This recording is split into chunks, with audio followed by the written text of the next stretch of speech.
আসসালামু আলাইকুম রহমতুল্লাহি ওয়া বারাকাতুহু। Welcome back to my Facebook page এবং ইউটিউব চ্যানেল। আজকে আমরা যে ক্লাসটা নিতে যাচ্ছি এটা অনেক গুরুত্বপূর্ণ একটি ক্লাস। এটা হলো সাবজেক্ট ম্যাথমেটিক্স এবং আমরা যে টপিকসটা নিয়ে কথা বলবো এই টপিকসটা হলো 1 নম্বর মুনাফা, 2 নম্বর চক্রবৃদ্ধি মুনাফা আর 3 নম্বর হচ্ছে চক্রবৃদ্ধি মূলধন। এই তিনটে বিষয় নিয়ে আমরা আজকে কথা বলবো। তাহলে আমরা এখানে দেখতে পাচ্ছি প্রথম 1 নম্বর হচ্ছে মুনাফা। অর্থাৎ মুনাফার যে সূত্র এটা হলো I = PNR, অর্থাৎ PNR কিন্তু গুণ আকারে আছে।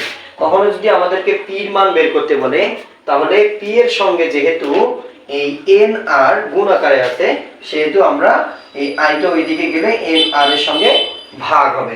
এরপর নেক্সট কখনো যদি আমাদের এই সূত্র থেকে N এর মান বের করতে বলে তাহলে P আর R এখানে থাকবে, অর্থাৎ যেহেতু N এর সঙ্গে P আর R গুণ আছে তাহলে I দিয়ে এখানে ভাগ হবে।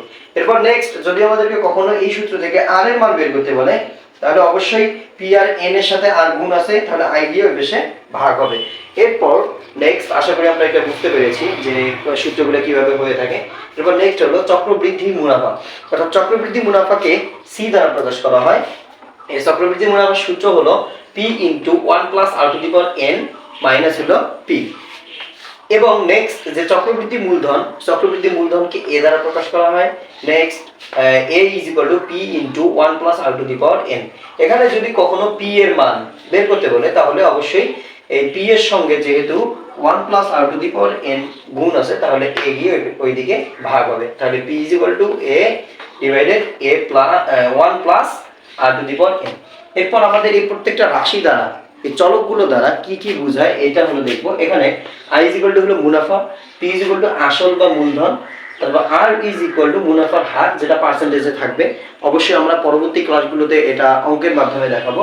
নেক্সট হলো N তে হলো সময়, আর A তে হলো চক্রবৃদ্ধি মূলধন, C তে হলো চক্রবৃদ্ধি মুনাফা। এই যে আমরা তিনটা সূত্র জানলাম, এই তিনটা সূত্রের গাণিতিক ব্যাখ্যা পরবর্তী ক্লাসগুলোতে অবশ্যই আমরা পাবো। ততদিন পর্যন্ত ভালো থাকবেন, সুস্থ থাকবেন। আসসালামু আলাইকুম ওয়া রাহমাতুল্লাহি ওয়া বারাকাতুহু।